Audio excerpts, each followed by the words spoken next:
Hello everyone and welcome to Let's Play Tomorrow Never Dies. I'm Phantasm Mask and today we're going to be looking at a James Bond licensed game from Black Ops Entertainment published by Electronic Arts. And not too long of a game, but I have a little bit of a history with this particular title. I remember playing it back in 1999 when it came out. Also, for the sake of not infringing on the movie's copyright, this game does include full motion video sequences which uses clips from the film. I will be skipping those, so if you really want to get the full story with those, just watch the movie. You can find the movie relatively cheap on DVD, VHS, Beta, Laserdisc, whatever strikes your fancy. So, alright, Military Outpost, Russian border, 1600 hours.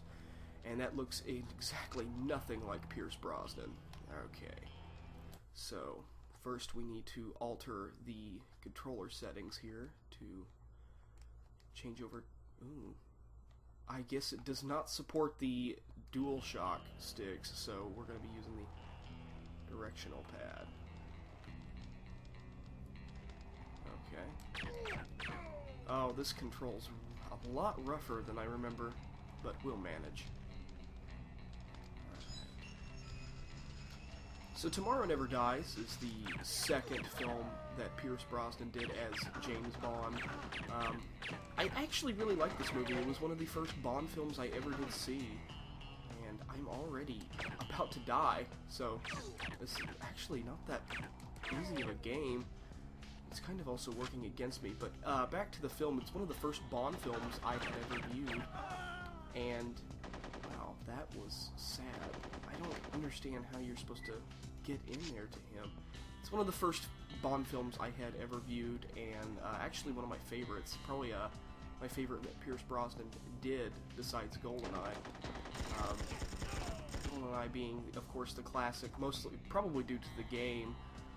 The game was immensely popular, and this is supposed to be the follow-up to that game as well, switching over from Rare and Nintendo to Electronic Arts, and now on the PlayStation.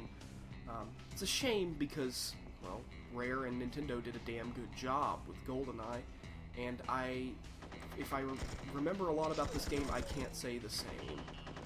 It definitely has its share of problems. As you can clearly see, tank-like controls. I could probably compare it to if Resident Evil did not have a fixed camera angle. That's how this feels like, and it doesn't really translate well to a game which is nothing but action. Let's see if we can line up a shot. Let's see his breath over there.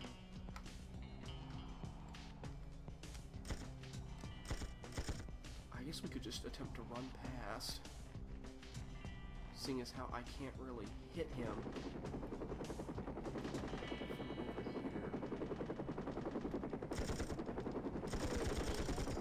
So apparently Bond just does not have a reload animation. He just shoots and it pauses a few seconds and then he reloads. This is just like the movies. Even for a PlayStation game, the visuals for this are not anything to write home about. And this is not even an early PlayStation title either. I mean, we've had, up to this point, we've had Final Fantasy VIII, even 9, Final Fantasy IX, which was probably one of the best looking games on the PlayStation, Metal Gear Solid, Siphon Filter, and let's see here, it's... Oh, I'm being sniped. You could feel that rumble. We better back up here.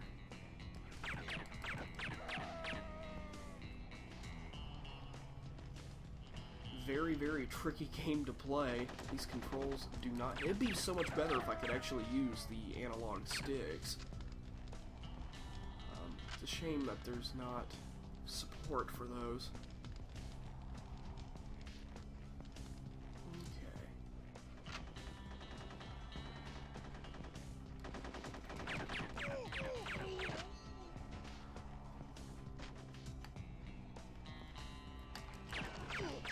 Heavy armor. Hopefully Actually, they'll have a lot more than that. This is how this entire game is going to play. It's probably been since 1999 that I've played this, and it's one of those, it's a game to use as an example when doing a movie licensed title, especially when you had a movie licensed title like Goldeneye, which, although it was delayed 2 years and finally released, it was still a magnificent title. Here, yeah, it underwent the same problem. It was delayed for 2 years, and then we get this. No polish, bad textures, even for PlayStation.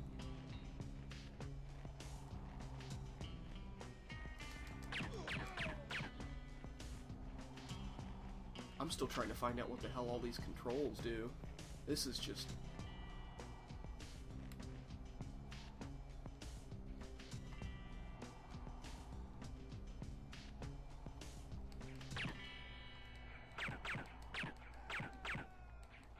So I guess white means that he just gets hit, and then red's the kill shot.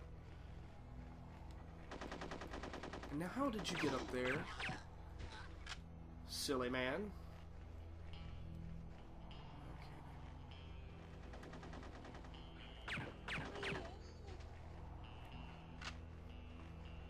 And this short draw distance really does not help either.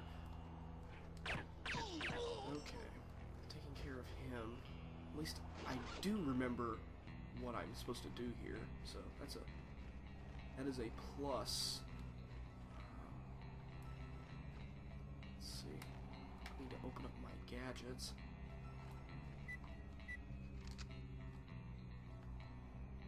Let's see if I remember how to use. There we go.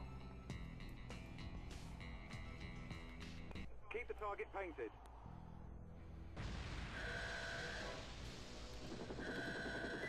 At least it allows me to... Ooh, I had an assault rifle a sniper rifle this entire time. Nobody ever told me. Thanks, game.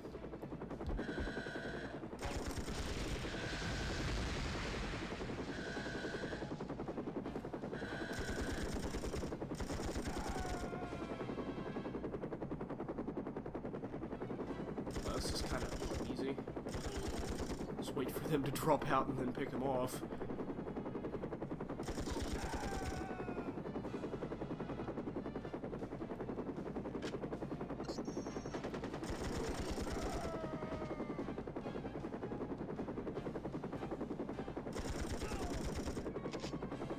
Do I just attempt to run and escape, or... Okay, let's go on.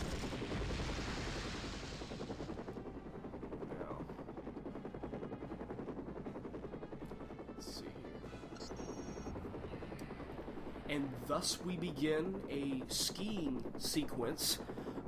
If I remember this, skiing in this game is painful. I guess your main objective while skiing, besides looking at the horribly rendered lens flare that just happened there, is to knock the enemies into trees by either poking them or you yourself running into trees. Move them into obstacles so that way they'll crash, die, poke them. I don't... Okay, there we go. Or just outrun them. That usually works as well. It's a very picky mechanic. I never quite understood it. I guess they're trying to go for a full-on action sequence, which, I mean, there's no problem with that, except there's no definite way other than running enemies into obstacles to kill them. Poking them with the ski poles do not seem to work very well. Yeah.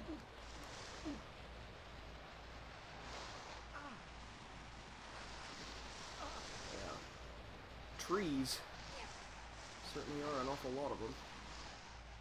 Hey, how come he can do a flip and I can't? I'm James freaking Bond, okay? You can't upstage me. I just about face planted into that one. Tomorrow Never Dies, Looney Tunes edition. Okay. I guess he just dies. And a nice tribute to The Spy Who Loved Me to end out the first mission from Tomorrow Never Dies. Next time, we'll be tackling the Russian Bazaar.